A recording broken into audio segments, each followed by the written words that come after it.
మొదటి కొరింథీయులకు రాసిన పత్రిక 9వ అధ్యాయం 26, 27 వచనాలు.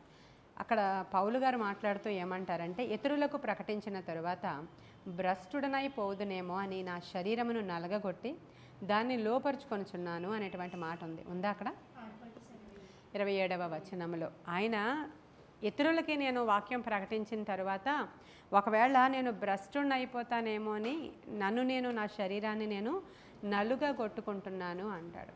అసలు యాక్చువల్గా మరి క్రైస్తవ్యంలోనికి వచ్చిన వాళ్ళందరూ ఏమనుకుంటారంటే, చాలామంది అదే ఇప్పుడు ఒక ఆవిడ వచ్చి మా అబ్బాయి పెళ్ళి అయిపోవాలంటే ఎప్పుడైపోద్దో చెప్పండి, దేవుడు చేసేస్తారా అన్నట్లుగా ఏదో దేవుడి దగ్గరికి రాగానే కార్యాలు అయిపోవాలి. క్రైస్తవ్యం అంటే అదే, నా భర్త మారిపోవాలి, త్రాగుడు నుంచి బయటకు వచ్చేయాలి, అప్పు తీరిపోవాలి, పిల్లలు పుట్టేయాలి అని మీరు అన్ని చోట్ల ట్రై చేశారా? ఇంకెక్కడా దొరకలేదా? అయితే యేసయ్య దగ్గరికి రండి అనేది కరెక్ట్ సువార్త కాదు. మన ఆత్మలను రక్షించడానికి, మనం నిజంగా మారు మనసు పొందుకోవడానికి నిత్యరాజ్యం ఒకటి ఉందని, ఆయన మన కొరకు ప్రాణం పెట్టి మనల్ని ఆయన సంపాదించుకున్నారని, నిజమైనటువంటి సృష్టికర్త సజీవుడైన దేవుడని ఇది తెలుసుకుని ఆయన వైపుకి రావడం క్రైస్తవ్యం అంటే. రక్షణ పొందుకోవడం, విడుదల పొందుకోవడం, విమోచన పొందుకోవడం. ఇవి తెలియని అనేక మంది ఏమనుకుంటారంటే, క్రైస్తవ్యంలోనికి రాగానే అన్నీ తీరిపోవాలి, చాలా మంచిగా మన లైఫ్ ఉండాలి అని అనుకుంటారు. వచ్చాం కానీ ఇంకా ఏం జరగలేదు, వచ్చిన తర్వాత మరీ ఎక్కువగా ఏంటో ఇలా కష్టాలు అవుతున్నాయి మాకు అని చెప్తూ ఉన్నప్పుడు చాలామంది ఈ రోజుల్లో సేవకులు ఏమంటున్నారంటే, నీ ఆలోచన తీరును మార్చుకో, నీ మాట తీరును మార్చుకో, స్తుతించే విధానాన్ని మార్చుకో, మీ నోటితో నువ్వేం పలుకుతావో అప్పుడు అది ఆ కొండ తీసి ఆ యొక్క సముద్రంలో పడమంటే అది పెకలించబడి సముద్రంలో పడిపోద్ది. నీ మాటల్లో తేడా, నువ్వు ఇలా చేయని కొందరు చెప్తున్నారు. కొందరు ఏమంటున్నారంటే, ఇంకేం చేయక్కలేదు, మీకేం కోరికలు ఉన్నావో అవన్నీ కూడా అయిపోయినాయి అని చెప్పండి, అయిపోతాయి అని చెప్తున్నారు. ఇవి రకరకాల బోధలు మీరు కూడా వింటున్నారు, దీంట్లో డౌట్ ఏమీ లేదు. అయితే ఏంటి క్రైస్తవ్యం అంటే? నిజంగా పౌలు ఏమంటున్నాడంటే, ఆయన యేసుక్రీస్తు ప్రభువారు ఒక దినాన డైరెక్ట్గా ఆయన స్వరము వినిపింపచేసి రక్షించుకున్నటువంటి భక్తుడు ఆయన. అటువంటి ఆయన రక్షణలోనికి వచ్చిన వెంటనే ఆయన జీవితంలో దేవుని కొరకు సేవ చేయాలి అనేటువంటి తపన ఆయనకు వచ్చింది. దేవుని కొరకు నేను ప్రకటించాలి అనుకున్నాడు ఆయన. యేసుక్రీస్తు ప్రభు వారి తర్వాత అంతమంది ఆత్మలను సంపాదించినటువంటి వ్యక్తి పౌలు గారు మాత్రమే. ఇప్పుడు ఆయన ఏమంటున్నాడంటే, ఇంతమందికి నేను సువార్త ప్రకటించిన తర్వాత నా శరీరాన్ని మాత్రం నలగొట్టుకోవాలి నేను, లేకపోతే అవ్వదు అంటున్నాడు ఆయన. క్రైస్తవ్యంలో మనము మన శరీరాల్ని నలగొట్టుకోవాలా? ఇది ప్రశ్న. మనం చల్లగా మెల్లగా సుఖంగా ఉంటే అవ్వదా అనేది కూడా ప్రశ్న. అయితే మనం నలగొట్టుకుంటే మనకి ఏమొస్తుంది?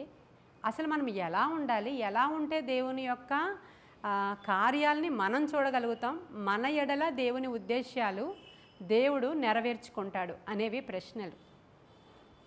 మన ఎడల దేవునికి కొన్ని ఉద్దేశ్యాలు ఉన్నాయి.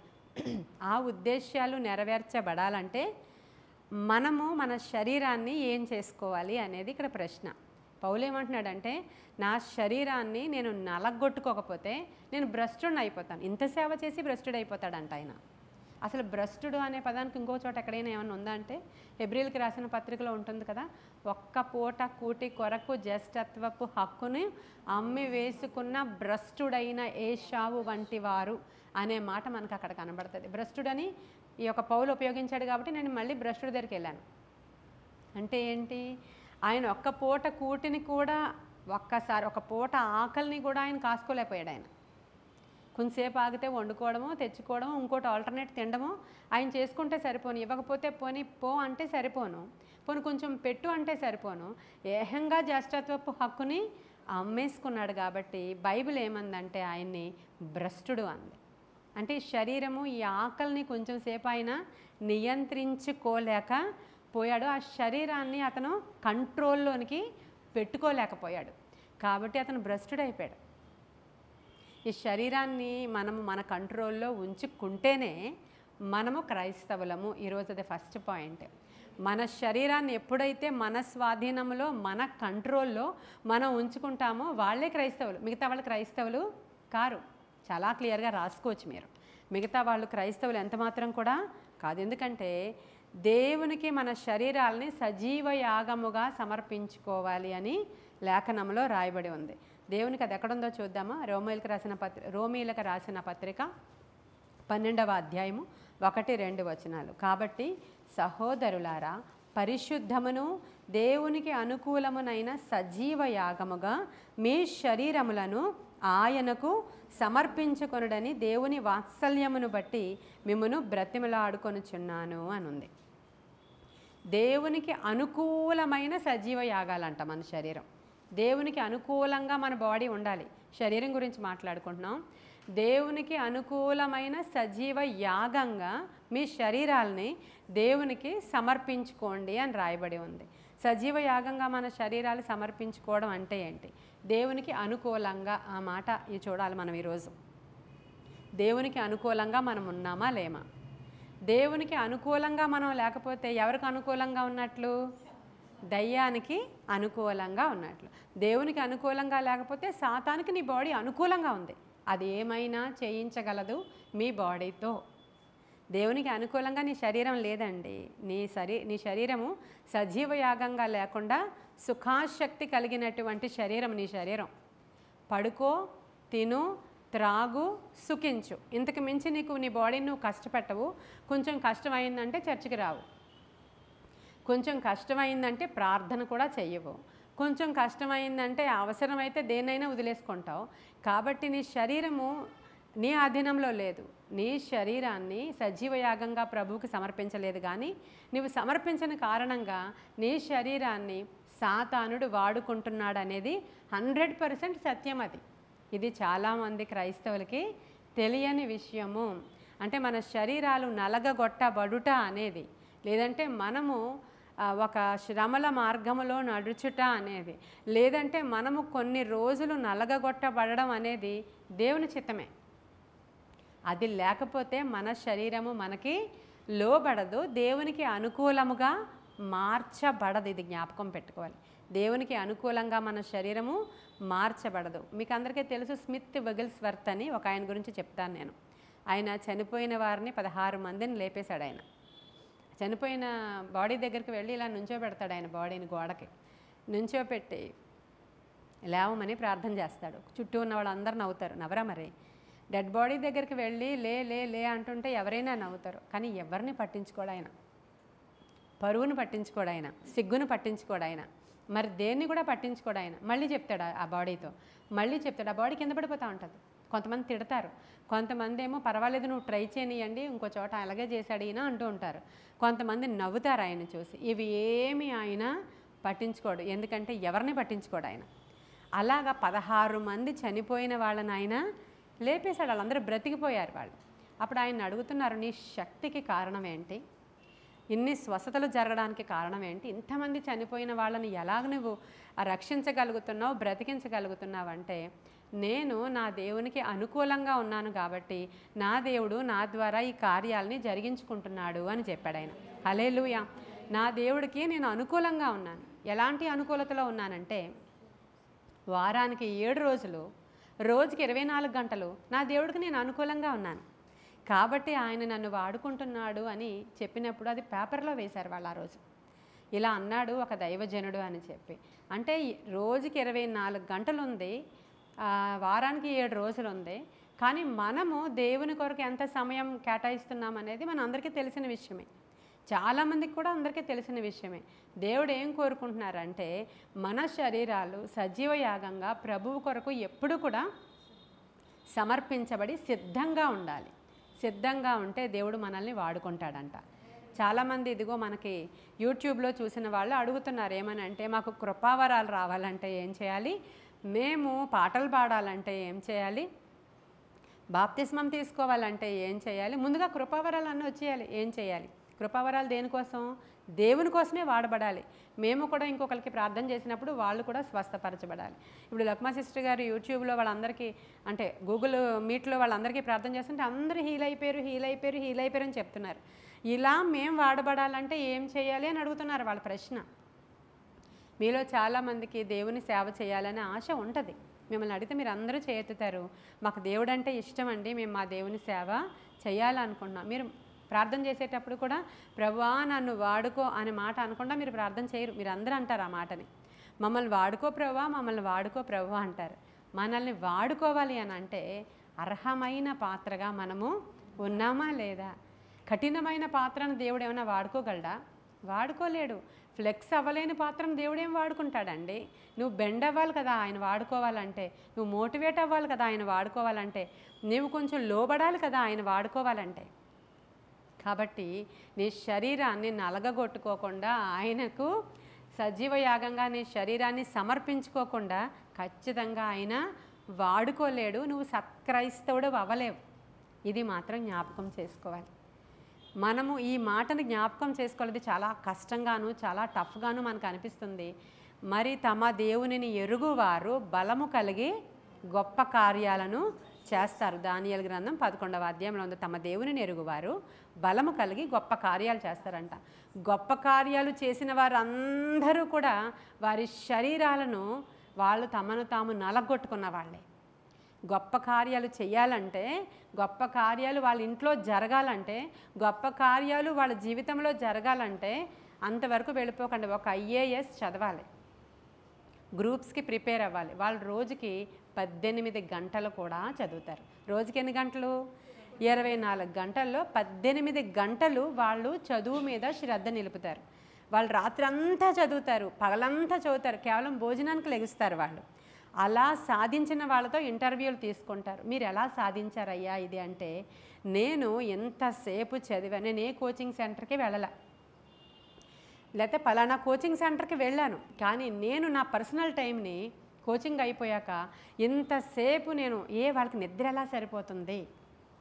వాళ్ళకి నిద్ర ఎలా సరిపోతుంది? మనకి కొంచెం రాత్రి 12 అయిపోతే పొద్దున మీరు 6 తర్వాత వరకు లేవలేకపోతారు. ఎందుకని అడిగితే మిమ్మల్ని రాత్రి 12, 1 గంట అయిపోతుందండి మా పిల్లలు వచ్చేసరికి అని మీరు చెప్తారు. కొంతమంది ఇంకా సినిమా, టీవీ, సీరియల్స్ చూసుకుంటూ పొద్దున అంతసేపటి వరకు నిద్రపోతారు. మరి వాళ్ళకి ఎలా నిద్ర సరిపోతుందండి? వారి యొక్క శక్తిని, వారి యొక్క శరీరాన్ని ఏం చేసుకుంటున్నారు? వాళ్ళు శ్రమపరుచుకుంటున్నారు, నిద్రని నియంత్రించుకుంటున్నారు. ఎక్కువ అన్నం తినేస్తే నాకు మత్తు వచ్చేస్తుందని చెప్పి లైట్ ఫుడ్ తీసుకుంటున్నారు. తక్కువగా ఆహారం తీసుకుని వాళ్ళు సన్నగా అయిపోతారు. వాళ్ళ ఎగ్జామ్స్ రాసేటప్పటికి ఆ చదువు వేడికి వాళ్ళందరూ సన్నగా అయిపోయి వాళ్ళ శరీరాలను ఆయాసపరుచుకొని, శ్రమపరుచుకొని ఉన్నతమైనటువంటి శిఖరాలని అధిరోహిస్తారు. ఇప్పుడు అదే పద్ధతి మనకి బైబిల్లో కూడా. ఎవరైతే తమ దేవునిని ఎరుగువారు ఉన్నారో వాళ్ళు బలము కలిగి గొప్ప కార్యాలు చేస్తారు. మన క్రీస్తు కూడా శరీరమందు శ్రమపడిన వారే. ఆయన్ని వెంబడించు వారు కూడా శరీరమందు శ్రమపడాలనే వాక్యం కూడా ఉంది బైబిల్ గ్రంథంలో. కానీ ఈ రోజుల్లో బోధల గురించి మాట్లాడుతున్నా, మీరేం చేయక్కర్లేదు. కేవలము నోటితో ఏం కావాలో ప్రవచించండి, మాట్లాడండి, బీ హ్యాపీ. మీరు గెంతులు వేయండి, ప్రభుతో మీరు మాట్లాడండి, ఒక ఫ్రెండ్తో మాట్లాడినట్లు మాట్లాడండి. మీకు పెళ్ళిళ్ళు అయిపోతాయి, మీకు వ్యాపారాలు వృద్ధి అయిపోతాయి, మీకు ఇంకోటి వచ్చేస్తుంది అంటే ఇదే క్రైస్తవ్యము అనుకుంటున్నారు అందరూ కూడా. క్రైస్తవ్యము అంటే ఈ జీవిత కాలము మట్టుకు మాత్రమే సంపాదించుకోవడానికి, నీ యొక్క వాంఛలు తీర్చుకోవడానికి అనుకుంటే నీకంటే మూర్ఖుడు ఇంకొకడు ఉండడని దేవుని వాక్యం సెలవిస్తూ ఉంది. క్రైస్తవ్యం అంటే ఈ జీవిత కాలం మట్టుకు నీకు జరిగేటువంటి కార్యాలు మాత్రం కానే కాదు. నీవు నిజమైన సత్క్రైస్తవుడిగా ఉండాలంటే ఏం చేయాలంటే, మంచి సైనికుని వలె నీవు పోరాడాలి తిమోతి అన్నాడు పౌలు. అన్నాడా? ఆ మాట చూద్దాం, చూడండి ఎక్కడ ఉంటే. తిమోతికి రాసిన పత్రిక, 2వ తిమోతికి రాసిన పత్రిక 2వ అధ్యాయం 3-4 వచనాల్లో, క్రీస్తు యేసు యొక్క మంచి సైనికుని వలె నాతో కూడా శ్రమ అనుభవించుము అనే మాట చెప్తున్నాడు ఆయన. ఎలా అంట? క్రీస్తు యేసు యొక్క మంచి సైనికుని వలె ఎలా పోరాడాలంట? నాతో పాటు శ్రమ అనుభవించాలి. అప్పుడు క్రీస్తు యేసు యొక్క మంచి సైనికులంగా మనము మార్చబడతాము. ఇప్పుడు అమ్మాజమ్మ ప్రార్థన ఏమని చేసిందంటే, సువార్త ప్రకటించడానికి అవ్వట్లేదు, బయటికి వెళ్ళి గుంపులుగా కరపత్రాలు పంచడానికి అవ్వడం లేదు. ఇప్పుడు వ్యక్తిగత సువార్త కూడా ఎవరైనా చెప్తే ఏదేదో చేస్తున్నారని అమ్మజమ్మ చెప్తుంది. ఇంకా మన ఆంధ్రప్రదేశ్లో అయితే అంత లేదు, కానీ చాలా చాలా చోట్ల జరుగుతుంది. ఇంకా యాక్ట్స్ తీసుకురావడానికి ప్రయత్నం చేస్తూ ఉన్నారు. ఇప్పుడు మనము వెళ్ళి అక్కడ సువార్త ప్రకటించడానికి అనుకూలంగా లేని దినాలలో ఇప్పుడు సైన్యం ఎలా తయారవ్వాలి అని అంటే, వారి శరీరాలను ప్రభు రాజ్యము కొరకు ఖచ్చితముగా ఖర్చు పెట్టాలి. వారు రాత్రంతా నిద్రపోవడానికి అవ్వదు.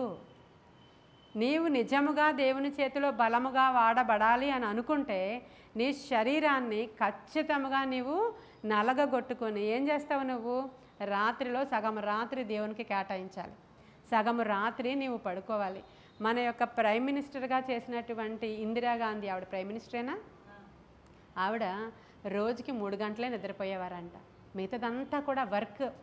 అంతటి ప్రెషర్ ఉండేది వాళ్ళ మీద, అంతటి బరువు బాధ్యతలు ఉండేవి వాళ్ళ మీద. ఆవిడ ఓన్లీ నైట్ 3 అవర్స్ పడుకుంటారంట. మిగతాదంతా తెల్లవారితే ఎక్కడెక్కడికో వెళ్ళాలి వాళ్ళు, ఏయో స్టేట్లను దర్శించాలి, ఏవేవో ఊర్లు వెళ్ళాలి, ఆ మీటింగ్స్కి వెళ్ళాలి, ఇక్కడికి వెళ్ళాలి, అక్కడికి వెళ్ళాలి, దాని గురించినటువంటివి వాళ్ళు అంతా చూడాలి, ఇవన్నీ చేయాలి. కేవలం 3 అవర్స్ అట. ఈ రోజుకి కూడా ఆవిడ గురించి మనం మాట్లాడుకుంటే ఆ పేరు వింటున్నాం మనం.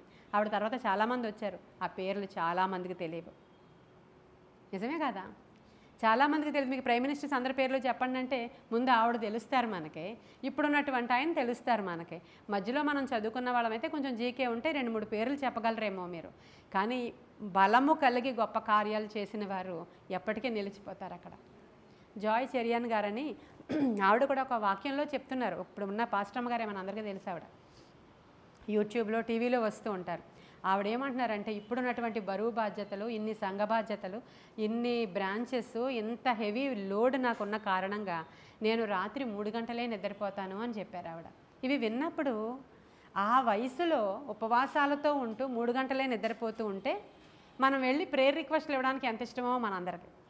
మా గురించి, మా అబ్బాయి గురించి కొంచెం ప్రేయర్ చేసేయండి, మా అమ్మాయి గురించి కొంచెం ప్రేయర్ చేసేయండి, అలాగేనమ్మా తప్పకుండా చేస్తాము అంటారు ఆ దైవజనులు. వాళ్ళకి సమయం లేదు, వాళ్ళంతా పోరాటంలో ఉన్నారు. శత్రువు యొక్క పోరాటాన్ని పోరాడుతూ, దేవుని వాక్యాన్ని అందిస్తూ, అనేక చోట్లకు వెళ్ళి వాక్యాన్ని ప్రకటిస్తూ, దేవుడిచ్చిన సేవా పరిచర్యల్ని కాపాడుకుంటూ, ఆర్గనైజేషన్ను చూసుకుంటూ, క్రిందున్నటువంటి నాయకులందరికీ కూడా ట్రైనింగ్ ఇచ్చుకుంటూ, ఎక్కడ తోడేళ్ళు దూరిపోతాయో, ఎక్కడ ఈ గొర్రెలను ఎత్తుకుపోతాయో కాపాడుకుంటూ, వాళ్ళు ఆ విధముగా మనపై ఉన్న నాయకులు వెళుతూ ఉంటే విశ్వాసులు అనబడేవారు రాత్రంతా నిద్రపోవచ్చా? చెప్పాలి ఇప్పుడు నాకు, చెప్పండి.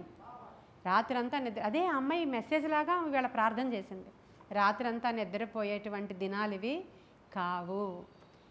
మీరు 3 గంటలే నిద్రపోవలసిన అంత గొప్ప పని చేసి అక్కర్లేదు.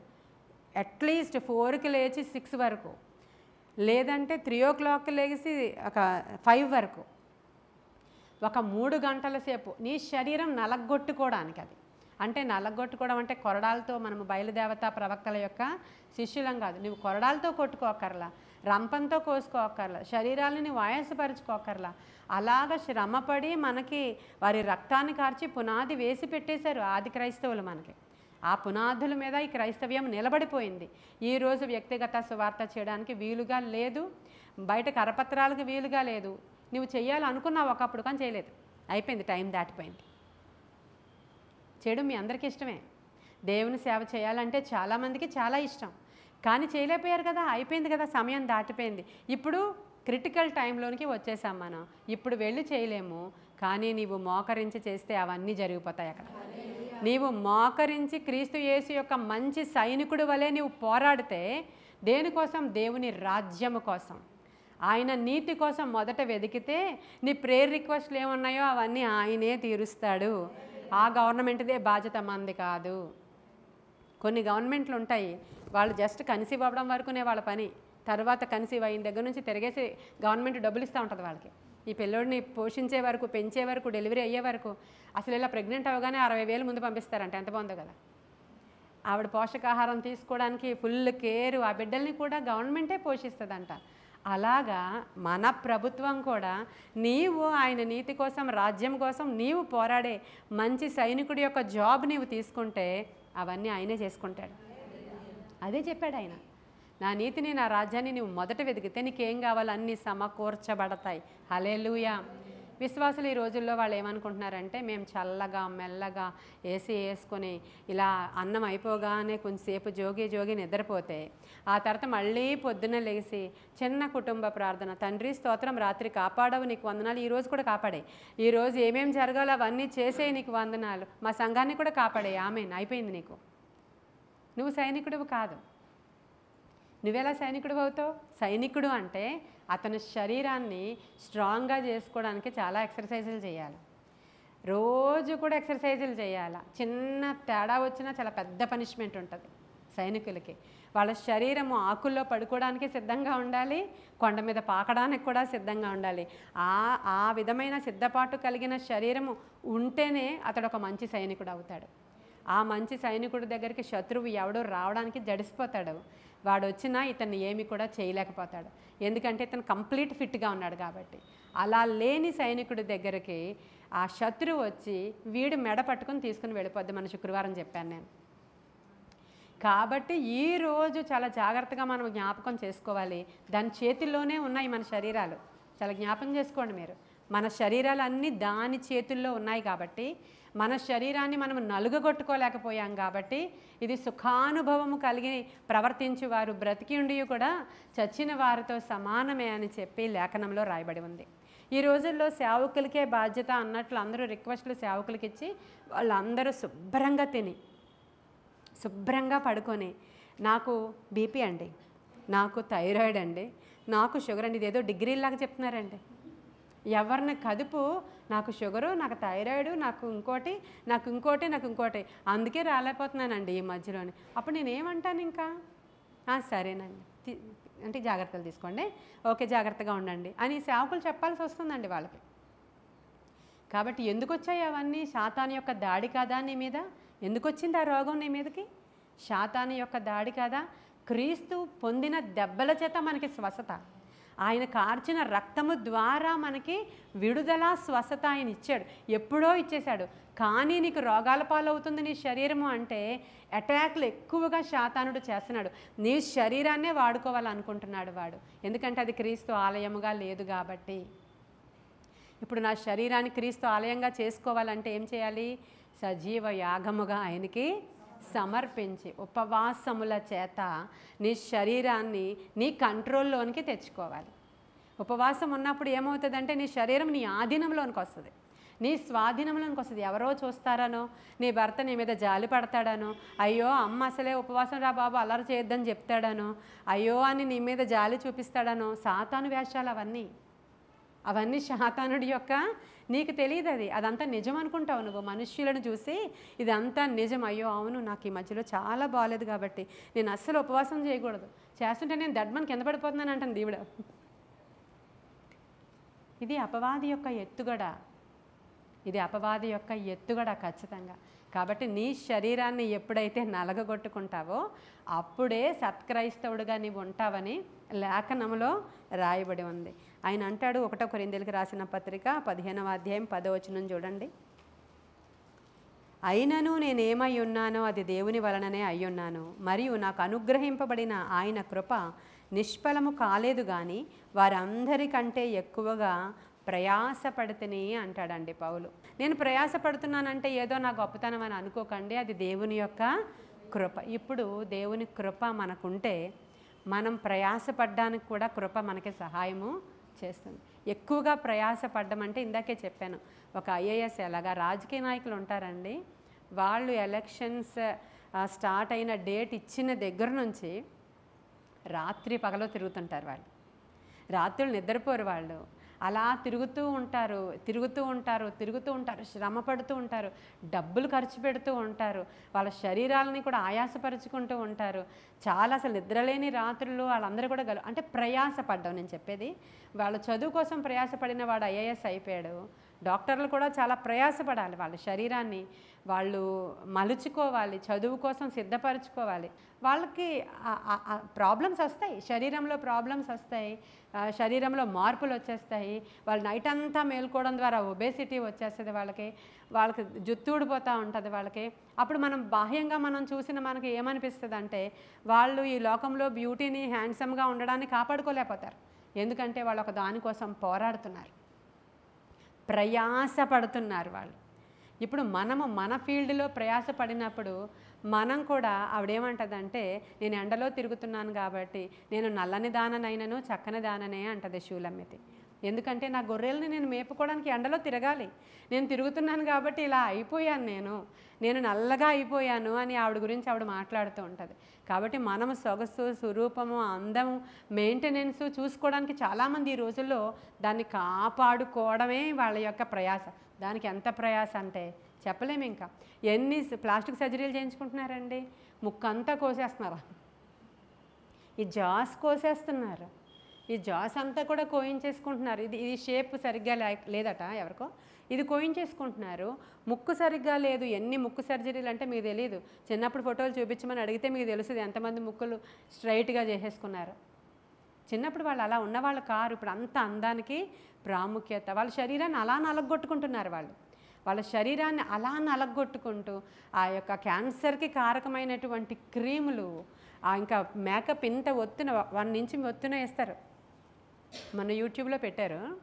పెళ్ళికూతురు కూర్చొని ఉంది, పెళ్ళికొడుకు కూర్చొని ఉన్నాడు. పెళ్ళికూతురు మెరిసిపోతుంది అనమాట, తెల్లగా మెరిసిపోతూ ఉంటే ఆ అమ్మాయిని ఇలా చూసేసరికి కాళ్ళు చేతులు నల్లగా ఉన్నాయండి. వాడు అక్కడ రౌండ్ అప్ చేసి చూపిస్తున్నాడు. అయ్యో పెళ్ళికొడుకు ఎంత పిటి అంటే పెళ్ళికొడుకుకి చాలన్నమాట. ఇప్పుడు ఆవిడ 1 ఇంచ్ వేసి ఉంటుంది ఇక్కడి నుంచి ఇక్కడికి మేకప్. అసలు ఆ చేతులు కాళ్ళు నల్లగా ఉన్నాయన్నమాట. రౌండ్ అప్ చేసి చూపిస్తున్నారు అక్కడ. అంటే వాళ్ళు దానికోసం ఎంత ప్రయాస అనుకుంటున్నారు. తెల్లవారుజామున లెగాలి పెళ్ళికూతురు, లేచిన తర్వాత 12 వరకు రుద్దుతానే ఉంటున్నారండి ఆ అమ్మాయికి.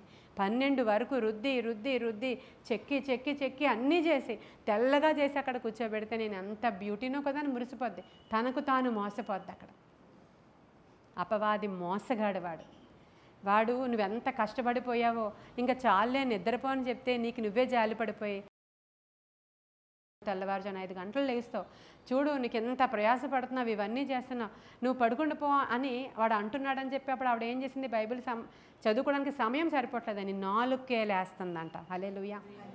5కే లేస్తే ఇంక బైబిల్ చదువుకోవడానికి లేదు, నువ్వు ఎంతో కష్టపడుతున్నావు, 5కే లేలే అని కొన్ని రోజులు వాడు మభ్య పెడుతుంటే ఇలా కాదు కదా, నేను ఆ టైంకి లేచి చదువుకునేదాన్ని. ఇప్పుడు నాకు జాబ్ వచ్చింది, గవర్నమెంట్ జాబ్ వచ్చింది, దానికి తను తెల్లవారుజామునే వెళ్ళాలి ఆ జాబ్కి, అక్కడికి వాళ్ళకి వెళ్ళి చూడాలి. కాబట్టి ఆ టీంతో పని చేయించాలంటే ఆవిడ తెల్లవారుజామున లేవాలి. అప్పుడు ఏం చేస్తుంది, తన శరీరాన్ని ఇంకొంచెం ఆయాసపరుచుకొని 4కి లేస్తున్నావా, 3:30కి లేస్తున్నావా, 4:30కి లేచి అప్పుడు బైబిల్ చదివితేనే కానీ నేను మిగతా ఏం చేయకూడదని చెప్పి రాత్రి తను పడుకునేసరికి 12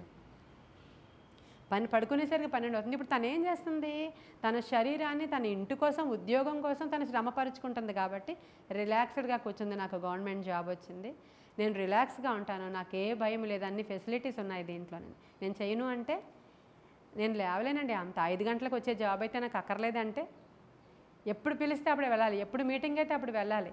అలాగ తన యొక్క ఉద్యోగంలో అలాగ తన శరీరాన్ని నలగగొట్టుకుంటూ దేవునికి కూడా సమయం ఇస్తూ తను ప్రార్థన చేసుకుంటుంది. మరి మనం ఇంట్లోనే కూర్చొని టైంకి మనం 7 గంటలకి ఇంట్లోనే ఉంటాం, 6 గంటలకి ఇంట్లోనే ఉంటాం. మార్నింగ్ కూడా ఎంతసేపు అయినా మనం పడుకోవడానికి మన ఇంట్లో వాళ్ళు ఎవరు ఏమీ అనరు. అందుకని మనం లేవట్లేదేమో ఒకసారి ఈరోజు చెక్ చేసుకుంటారా? ఈ రోజు నుంచి మన శరీరము మన మాట వింటది ఖచ్చితంగా. కొంత బాధ అవుతుంది, మరి నిద్ర లేకపోతే బాధే, నిద్ర లేకపోతే తల తిరిగేసినట్లుగా ఉంటుంది. 2 రోజులు, 3 రోజులు, 4 రోజులు, ఏదైనా 21 రోజులు చేస్తే మన బాడీకి అది అలవాటుగా మారిపోతుంది.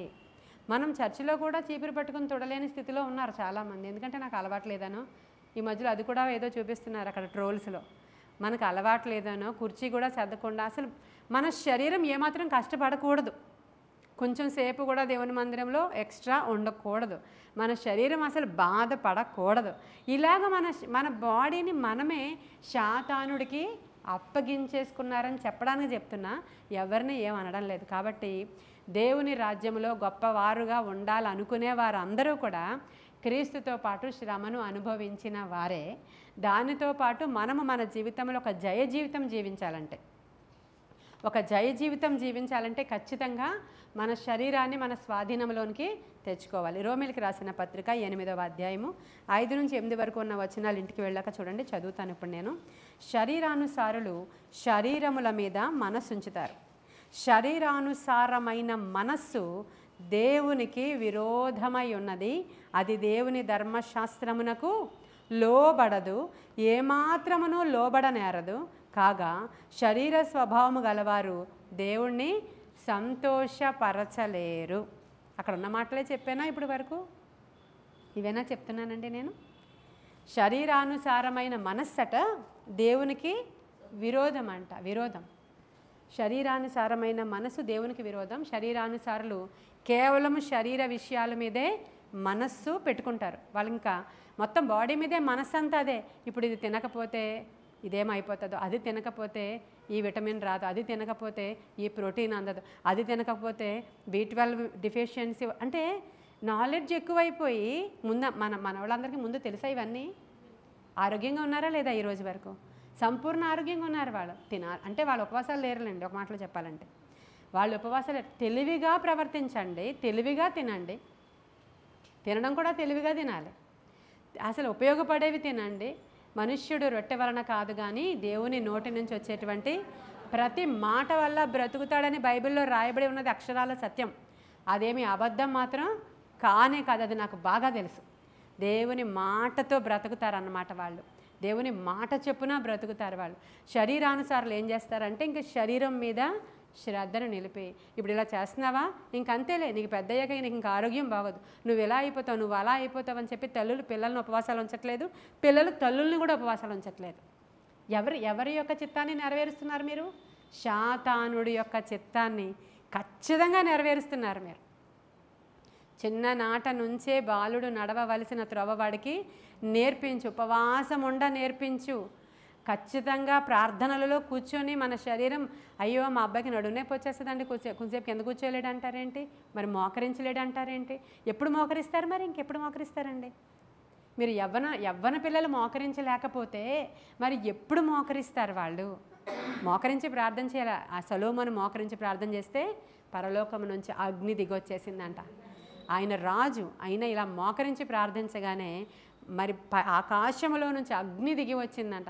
యాజకులు కూడా ఆ పవర్కి తట్టుకోలేక అక్కడ పడిపోయారంటండి.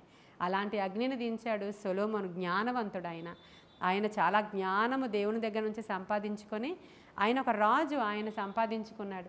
ప్రభువు వారు మోకరించి ప్రార్థన చేశారు.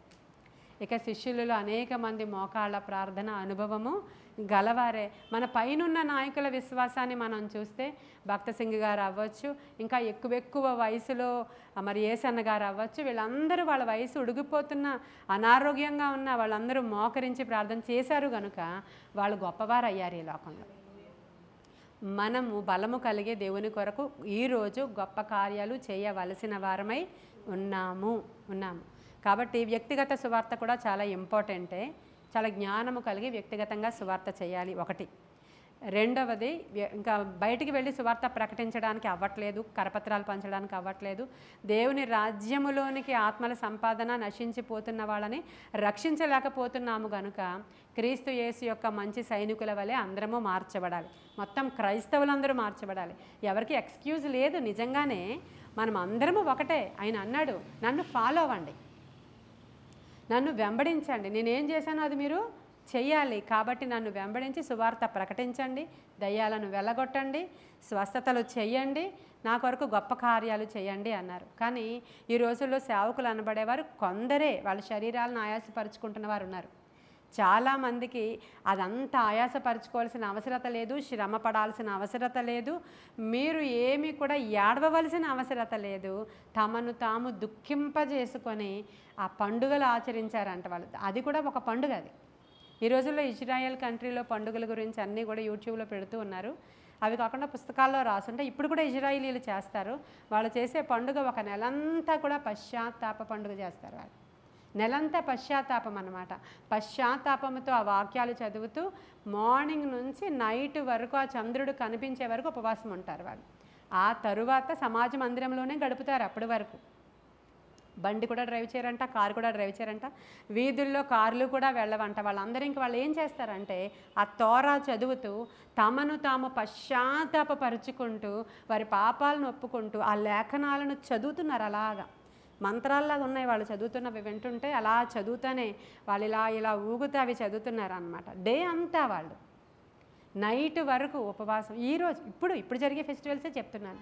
మరి ఎందుకంటే అంత కాపుదల కంట్రీకి అంటే ఊరికనే మనమేమి కూడా సంపాదించుకోలేము. కానీ దేవుని దగ్గర ఏం చేయమంటుంది బైబిల్ అనేది మనం ఖచ్చితంగా ఈ శరీరానుసారులు శరీరము మీద వాళ్ళు శ్రద్ధ ఎక్కువ తీసుకుంటారు. కాబట్టి నలగొట్టుకోలేరు, రాత్రులు ప్రార్థన చేయలేరు. నిందా చెప్పాను కదా, మాట్లాడితే ఈ 3 జబ్బులు కూడా చెప్తున్నారండి ఎవరిని కదిపినా. అవి ఏంటో రెగ్యులర్ డిగ్రీలాగా అయిపోయినాయి చాలామందికి.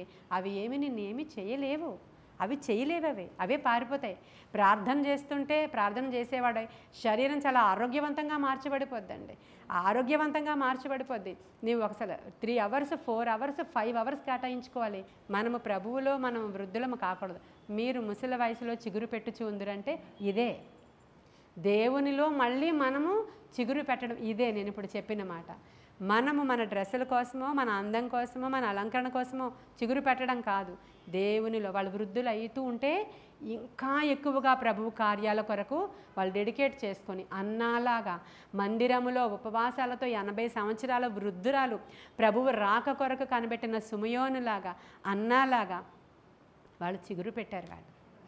వాళ్ళు చిగురు పెడుతూ ఉన్నారు. మోషే ఆయన వయసులో 120 సంవత్సరాలకి ఆ కళ్ళల్లో ఇంకా కాంతి పోలేదంట, విజన్ తగ్గిపోలేదంట, సత్తువ తగ్గలేదంట ఆయన బాడీలో.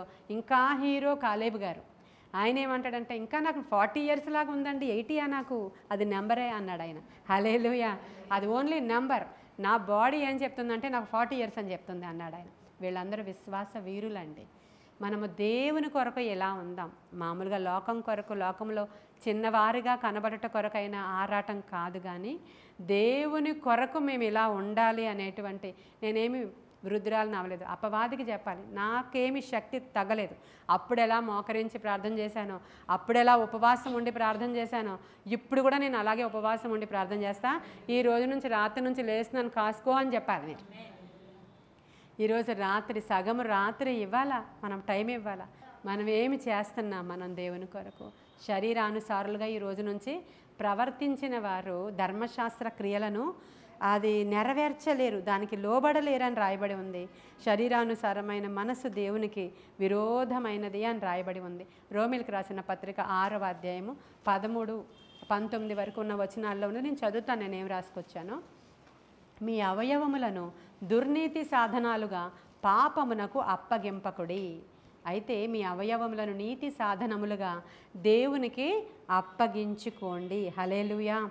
మన యొక్క శరీరాన్నట నీతి సాధనాలుగా దేవునికి అప్పగించేసుకోవాలి. మన శరీరాన్ని దేవునికి అప్పగించేసుకుంటే నీతి సాధనాలుగా ఆయన మారుస్తాడు. శాతానుడికి అప్పగిస్తే వాడు దుర్నీతిగా సాధనాలుగా మనల్ని మారుస్తాడు.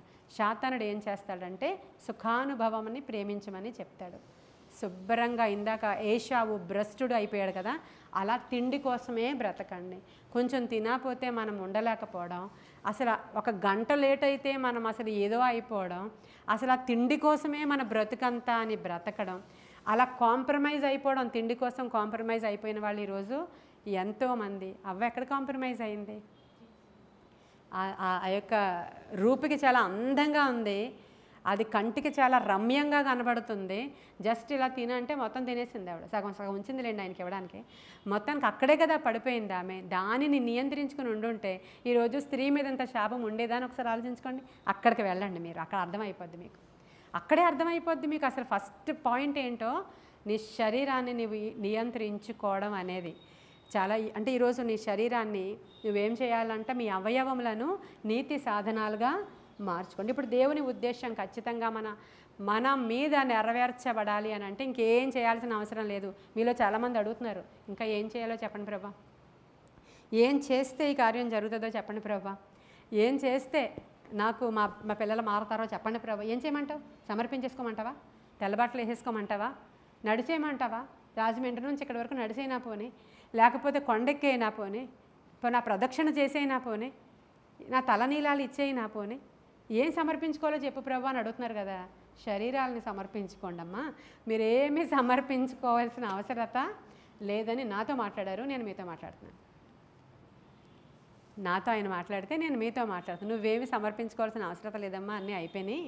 నువ్వేం చేయాలంటే నీ శరీరాన్ని ఇంకొంచెము శ్రమానుభవానికి అప్పగించుకున్నప్పుడు నలగగొట్టుకున్నప్పుడు, నీవు పని చేసినప్పుడు మొత్తం అన్నీ కూడా సమకూడి జరిగిపోతాయని దేవుడు మాట్లాడారు. హల్లెలూయా.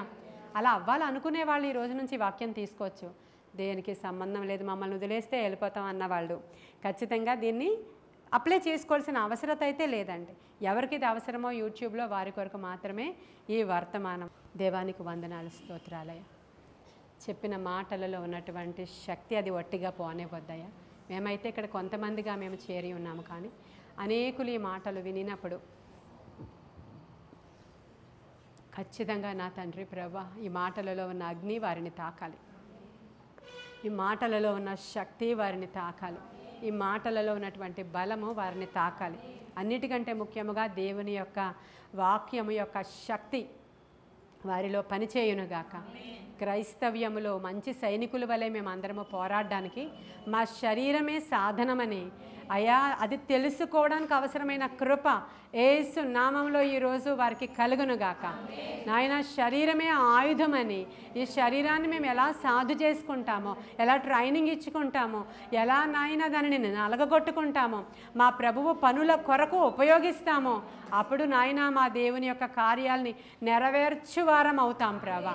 క్రీస్తునందు మా ప్రయాస వ్యర్థము కాదు నా తండ్రి, క్రీస్తునందు మా ప్రయాస వ్యర్థము కాదు, క్రీస్తునందు మా ప్రయాస వ్యర్థము కాదు. ఆత్మశక్తితో కార్యాలు జరిగించమని, ఆత్మ బలముతో కార్యాలు జరిగించమని, సైన్యములకు అధిపతి నీకే వందనాలు, స్తోత్రాలు, స్తుతులు, ఆరాధన, మహిమ, ఘనత, ప్రభావాలు మీకు ఆరోపించుకుంటూ వినిన వారందరి హృదయాలు కూడా పరిశుద్ధాత్మ శక్తి చేత రగులునట్లు సహాయం చేయమని, ఈ రోజు నుంచి ఒక మంచి నిర్ణయం తీసుకొని ప్రభా, మేమేమైతే శ్రమ అనుభవిస్తున్నామో అది మాకు మేలాయను అని, అందులోని కట్టడలను నేను నేర్చుకుంటున్నానని, అందులోని బాధ్యతలను తెలుసుకుంటున్నానని, కొద్ది కాలమే మేము శ్రమపడిన పిమ్మట తానే మమ్మల్ని పూర్ణులుగా చేస్తాడని, దేవా మేము వెళుతున్న మార్గంలోనే ఒక స్పెషల్ ట్రైనింగ్ పొందుకొని మా దేవుని కొరకు నిలవబడగలుగుచున్నామని మేము నమ్మి విశ్వసిస్తూ ఉన్నాము ప్రభువా. ప్రతినిత్యము ప్రార్థించే భాగ్యము మాకు దయచేయమని, దేవాని గొప్ప కార్యాలు మా పక్షముగా జరిగించి మీరే మహిమ, ఘనత, ప్రభావాలు పొందుకోమని యేసయ్య శ్రేష్ఠ నామంలో అడుగుచున్నాము తండ్రి. ఆమేన్, ఆమేన్, ఆమేన్. God bless you.